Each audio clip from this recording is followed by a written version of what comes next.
নমস্কার, আমি বর্ষা দত্ত চলে এসেছি একটা নতুন ব্লগ নিয়ে। অনেক দিন পর আজ একটা ব্লগ করছি।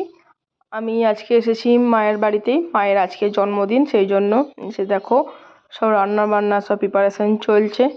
একে একে সব রান্না বসেও গেছে, সব এক একটা করে দায়িত্ব নিয়ে নিয়েছে যাতে তাড়াতাড়ি হয়ে যায়।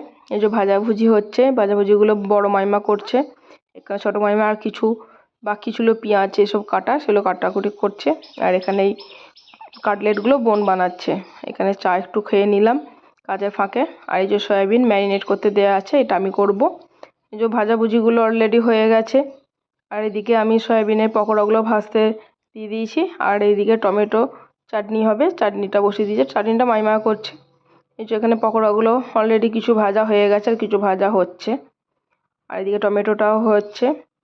আর এইখানে মাছগুলো ভেজে রাখা আছে, এগুলো মাছগুলো মাইমা ছোটো মাইমা করবে। এদিকে আমি মশলা কষাতে শুরু করে দিয়েছি। আর এদিকে মুগ ডাল সেদ্ধ হচ্ছে, এই মুগ ডালটা বড় মামা করবে। সবাই এক একজন এক একটা স্পেশাল রান্না করছে। এই যে সয়াবিনের রান্না মোটামুটি প্রায় কমপ্লিট। আর এদিকে ডালটার জন্য মশলা দেওয়া হয়েছে, ডালটা এই যে সব সেদ্ধ করে রাখা হচ্ছে। এখানে ডাল ফুটছে, ডালটা।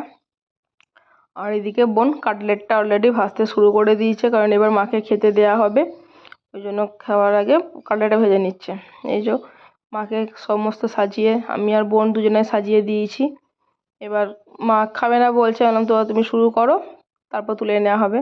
মাইমা সব একটু একটু করে মাইমা খাইয়ে দিচ্ছে। এবার মাকে বললাম তুমি এবার শুরু করো খেতে। তো এত কিছু খাবে না খালি করছে। তুমি তো শুরু তো করো, তারপর আমরা না হয় তুলে নেব। তো যাই হোক, মা খাওয়া শুরু করে দিয়েছে। এবার আমরা তারপর খেতে বসবো। এই যে বেশি কিছু রান্না করিনি, কারণ মা খুব একটা বিশাল কিছু পছন্দ করে না। এই যে মা ভাবছে হয়তো ফটো তোলা হচ্ছে, কিন্তু মাকে বললাম ভিডিও করছি, তুমি খাওয়া শুরু করো। কাটলেটটা নিয়েছে, সব রান্নাই মোটামুটি খুবই ভালো হয়েছিল, কাটলেটটা খুব ভালো হয়েছে।